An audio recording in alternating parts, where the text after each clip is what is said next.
చాలా మందికి Jack sparrow అంటే జానీ డెప్ చేసిన కామెడీ లేదా యాక్షన్ అడ్వెంచర్స్ గుర్తొస్తాయి. కానీ జాక్ స్పారో క్యారెక్టర్లో ఫన్ ఒకటే కాదు, లైఫ్ చేంజింగ్ ఫిలాసఫీ కూడా ఉంది. ఆర్ట్ ఆఫ్ వార్ రాసిన సన్ త్సు ఒక మాట అన్నారు, in the midst of chaos there is opportunity. Jack Sparrow కూడా మనకి కేయాస్లో కామెడీతో పాటు ఆపర్చునిటీని కూడా చూపిస్తాడు. మనల్ని ఎంతో ఎంటర్టైన్ చేసిన ఈ సముద్రపు దొంగ నుండి నేర్చుకోవాల్సిన 7 జీవిత పాఠాలని ఈ వీడియోలో చూద్దాం. 7 life lessons we can learn from Jack sparrow. Number 1, fake it until you make it. అనుకున్న గోల్ని రీచ్ అవ్వకపోయినా అయినట్టే బిహేవ్ చేయడం. సో ఇక్కడ ఇమీడియట్గా వచ్చే డౌట్ ఏంటంటే, అసలు ఎందుకు సక్సెస్ని ఫేక్గా చూపించాలి? ఈ సీన్లో జాక్ స్పారోని ఒకసారి గమనించండి. మునిగిపోతున్న ఒక పడవ మీద ఒడ్డుకొస్తూ ఉంటాడు. పడవ నీటిలో మునిగిపోతుందంటే ఎవరైనా కంగారు పడతారు, సాయం కోసం పరిగెడతారు. కానీ కెప్టెన్ చాలా కూల్గా ఉంటాడు. వీక్నెస్ని బయటకు చూపిస్తే ఇంకా వీక్ అయిపోతాం. అందుకే ఒడ్డుకు చేరే వరకు fake it until you make it. Jack sparrow తన దగ్గర నిధున్నా లేకపోయినా ఉందని నమ్మిస్తాడు. ఎందుకంటే అలా నమ్మిస్తేనే చుట్టూ ఉన్న వాళ్ళు కెప్టెన్ని సీరియస్గా తీసుకుంటారు. అలాగే మన చుట్టూ ఉన్న ఫ్యామిలీ కానీ టీమ్ మెంబర్స్ కానీ సీరియస్గా తీసుకోవాలంటే ఫెయిల్యూర్ని దాచిపెట్టాలి, సక్సెస్ని చూపించాలి.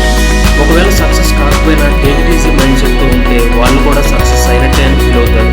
సో ఇక్కడ fake it until you make it అంటే అబద్ధాలు చెప్పి మోసం చేయమని కాదు, మన మీద మనకి అలాగే ఎదుటి వాళ్ళకి నమ్మకం కలిగించడానికి ఇది ఒక ట్రిక్ మాత్రమే. సపోజ్ ఒక స్టార్టప్ CEO ఇన్వెస్టర్స్ దగ్గరికి వెళ్ళినప్పుడు సక్సెస్ అవుతామనే కాన్ఫిడెన్స్ని ప్రొజెక్ట్ చేయాలి. అప్పుడే అతన్ని నమ్మి ఆ ఐడియా మీద పెట్టుబడి పెడతారు. బిజినెస్ వరల్డ్లో fake it until you make it అనేది బెస్ట్ స్ట్రాటజీ. మనం సోషల్ యానిమల్స్ కాబట్టి పీపుల్ని మేనేజ్ చేయడం రావాలి. సపోజ్ ఒక చిన్న బిజినెస్ స్టార్ట్ చేద్దాం అనుకున్నారు, అది ఏమవుతుంది అని ఫ్యామిలీతో డిస్కషన్ జరుగుతుంది. ఫైనాన్షియల్గా సక్సెస్ అయినా అవ్వకపోయినా మీరు కాన్ఫిడెంట్గా ఉంటే మీ ఫ్యామిలీ ఫ్రెండ్స్ కూడా కాన్ఫిడెంట్గా ఉంటారు, మిమ్మల్ని సపోర్ట్ చేస్తారు. So if you are afraid, just fake it until you make it. Number 2, no regrets no worries. Pirates of the కరేబియన్లో ఒక డైలాగ్ ఉంటుంది, I regret nothing ever. Regrets, worries ఈ రెండు లైఫ్ని డిప్రెసింగ్గా మార్చేస్తాయి. సపోజ్ కెప్టెన్ క్యారెక్టర్ని తీసుకుంటే జాక్ స్పారో కొన్నిసార్లు పిరికోళ్ళ పారిపోతాడు, కొన్నిసార్లు తనను నమ్మిన వాళ్ళని కూడా మ్యానిపులేట్ చేస్తాడు, అవసరమైతే మోసం చేస్తాడు. ఈ పాత్రని పక్కా ఈగోయిస్ట్గా చూడొచ్చు. 99% కేవలం తన సెల్ఫిష్నెస్ కోసమే పనిచేస్తాడు. అయినా సరే మనం ఆ పాత్రను కేర్ చేస్తాం. దీనికి మెయిన్ రీజన్ జాక్ స్పారోకున్న ఫ్రీ స్పిరిటెడ్ నేచర్. జనరల్గా హ్యూమన్ లైఫ్ని 3 భాగాలుగా చూడొచ్చు, గతం, వర్తమానం, భవిష్యత్తు. ఒక స్టడీ ప్రకారం మనిషి మైండ్లో ఆలోచనలు ప్రజెంట్ కంటే పాస్ట్లో, ఫ్యూచర్లోనే ఎక్కువగా తిరుగుతూ ఉంటాయి. అంటే మనం లైఫ్ని సరిగ్గా ఎక్స్పీరియన్స్ చేయలేకపోతున్నాం. గతంలో చేసిన తప్పుల వల్ల రిగ్రెట్ అవ్వడం, ఫ్యూచర్లో రాబోయే ప్రాబ్లమ్స్ గురించి వరీ అవ్వడం అందరిలోనూ మామూలు అయిపోయింది. ఒకసారి జాక్ స్పారో ఎలా ఆలోచిస్తాడో గమనించండి. ఈ క్యారెక్టర్లో ఎప్పుడు ఎక్కడ ఫ్యూచర్ గురించి వరీ అవ్వడం కానీ, పాస్ట్లో చేసిన తప్పులను తలుచుకుని రిగ్రెట్ అవ్వడం కానీ కనిపించదు. అది సినిమా, ఇది రియల్ లైఫ్, రెండింటికి తేడా ఉంటుంది అనుకోవచ్చు. కెప్టెన్ జాక్ స్పారో పాత్ర కల్పితమే కావచ్చు, కానీ ఆ క్యారెక్టర్ లైఫ్ ఫిలాసఫీ మన రియల్ లైఫ్కి అప్లై అవుతుంది. రిగ్రెట్స్, వర్రీస్ అనేవి అందరిలోనూ కామన్గా కనిపించే లక్షణాలు. Live in the moment, carpe diem అని కోట్స్ని షేర్ చేస్తాం, కానీ మళ్ళీ పాస్ట్లో కానీ ఫ్యూచర్లో కానీ ఉండిపోయి ప్రజెంట్ని పట్టించుకోం. సో జాక్ స్పారో నుండి నేర్చుకోవాల్సిన life lesson, no regrets no worries. Next, number 3, not all treasure is silver and gold. మన తెలుగులో ఒక సామెత ఉంది, మెరిసేదంతా బంగారం కాదు అని. కంటికి అందంగా, ఆకర్షణీయంగా కనిపించేది ఒక్కటే వాల్యుబుల్ కాదు. ఒక్కోసారి మనల్ని అట్రాక్ట్ చేసే వస్తువులు కానీ, రిలేషన్షిప్స్ కానీ చివరికి డిసప్పాయింట్ చేయొచ్చు.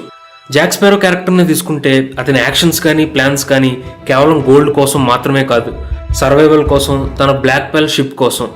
ఇదే స్టేట్మెంట్లో మనకి ఇంకో ఇంపార్టెంట్ లెసన్ తెలుస్తుంది, మనీ కాదు మనుషులు ముఖ్యం అనేది. మెటీరియలిస్టిక్ యాటిట్యూడ్తో మనుషుల్ని మర్చిపోతే చివరికి మెరిసేదంతా బంగారం కాదనే నిజం అర్థమవుతుంది. హ్యూమన్ రిలేషన్స్ కాంప్లికేటెడ్గా ఉన్న మనిషిని శానిటీ జోన్లో ఉండేలా చేస్తాయి. ఫ్యామిలీ, ఫ్రెండ్స్ మనకి కష్టాల్లో సపోర్ట్ని, కావాల్సినంత కాన్ఫిడెన్స్ని ఇస్తారు. జాక్ స్పారో పాత్ర చెప్పేది కూడా ఇదే, నిజమైన సంపద అంటే బంగారమే కాదు, మన అనుకున్న మనుషులు కూడా అని. తన షిప్లో ఉన్న క్రూతో, మిగిలిన క్యారెక్టర్స్తో జాక్ ఉండే రిలేషన్ చూస్తే మనకి ఇది అర్థమవుతుంది. సో జాక్ స్పారో నుండి నేర్చుకోవాల్సింది ఒకటే, లైఫ్లో గోల్ ముఖ్యం, గోల్డ్ సిల్వర్ కాదు. తర్వాత number 4, why fight when you can negotiate. అసలైన యోధుడు యుద్ధం కంటే ముందు సమస్యని ఎలా సాల్వ్ చేయగలమో కూర్చొని చర్చిస్తాడు. నెగోషియేట్ చేసినంత మాత్రాన ఓటమిని ఒప్పుకున్నట్టు కాదు. Pirates of the Caribbean characters అన్నింటిలో జాక్ స్పారో బలవంతుడు కాకపోవచ్చు, కానీ తెలివైనోడు, ఎలాంటినైనా కన్విన్స్ చేసి మాయ చేయగలడు. సరే, అసలు ఈ క్వాలిటీ మన రెగ్యులర్ లైఫ్లో ఎలా యూజ్ అవుతుంది? జాక్ స్పారో చెప్పిన డైలాగ్ని ఒకసారి గమనించండి, నెగోషియేట్ చేసే అవకాశం ఉన్నప్పుడు ఫైట్ చేస్తే లాభం ఉండదు. మన రెగ్యులర్ లైఫ్లో కొన్నిసార్లు టఫ్ సిచ్యువేషన్స్ రావచ్చు. మన ఫ్యామిలీ మెంబర్స్తో అయినా కొలీగ్స్తో అయినా ఎవరితోనైనా ఆర్గ్యుమెంట్ వచ్చినప్పుడు ఫైట్ చేయడం కన్నా నెగోషియేట్ చేయడం మంచిది. ఇక్కడ నెగోషియేట్ చేసేది కూడా మన బెనిఫిట్ కోసం అయి ఉండాలి. జాక్ స్పారో ఫైట్ చేయడం కన్నా నెగోషియేట్ చేయడాన్నే ఎక్కువ ఇష్టపడతాడు. అందుకే మీరు గమనిస్తే యాక్షన్ హీరోల కంటే ఈ పైరేట్కే ఎక్కువ ఫ్యాన్స్ ఉంటారు. ఆఖరికి చనిపోయే స్టేజ్కి వచ్చినా సరే ఎదుటివాడిని మాయ చేసి కన్విన్స్ చేసి తప్పించుకుంటాడు. జనరల్గా మనం కోపంలో ఉన్నప్పుడు బ్రెయిన్ యాక్టివిటీ ఎఫిషియెంట్గా ఉండదు, డెసిషన్ మేకింగ్ ఎబిలిటీ తగ్గిపోతుంది. అదే ప్రశాంతంగా మాట్లాడుకుని సాల్వ్ చేసుకుంటే అంతా happy. So simple life lesson ఏంటంటే నెగోషియేట్ బిఫోర్ యూ ఫైట్. తర్వాత నెంబర్ 5, ఎస్కేప్ స్ట్రాటజీ.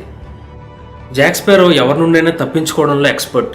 క్యానిబాల్స్ నుండి తప్పించుకునే ఈ సీన్ అయితే ఫన్నీగా ఉంటూనే మనల్ని సర్ప్రైజ్ చేస్తుంది. బ్రూస్ లీ ఒక సక్సెస్ సీక్రెట్ చెప్పారు. అదేంటంటే be formless shapeless like water.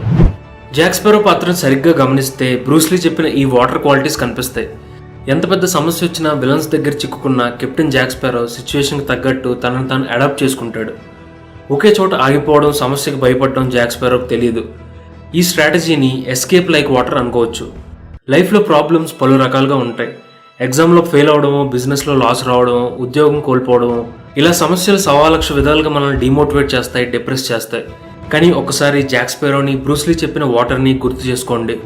నీటికి ఒక షేప్ కానీ ఫామ్ కానీ ఉండవు. అది ఎందులో ఉంటే ఆ షేప్కి అడాప్ట్ అవుతుంది. గ్లాస్లో ఉన్నప్పుడు ఆ షేప్లోకి మారిపోతుంది. ఒక నదిలో ఉన్నప్పుడు ప్రవహిస్తూ వెళ్తుంది, ఎక్కడ ఆగదు. లైఫ్ అనేది సాఫీగా సాగిపోవాలి అంటే జాక్ స్పారోల సమస్యల్ని, పరిస్థితుల్ని అర్థం చేసుకోవాలి. ముఖ్యంగా వాటికి అడాప్ట్ చేసుకోవాలి. సమస్యలు మనల్ని శాసించకూడదు, మనమే వాటి నుండి సర్దుకుపోతూ ఎస్కేప్ అవ్వాలి. So escape like water, escape like Jack Sparrow. తర్వాత number 6, attitude. Problem is not the problem, real problem is your attitude about the problem. మనందరికీ ప్రాబ్లమ్స్ ఉంటాయి, చిన్నవో పెద్దవో. ప్రతి ఒక్కరికి ఛాలెంజెస్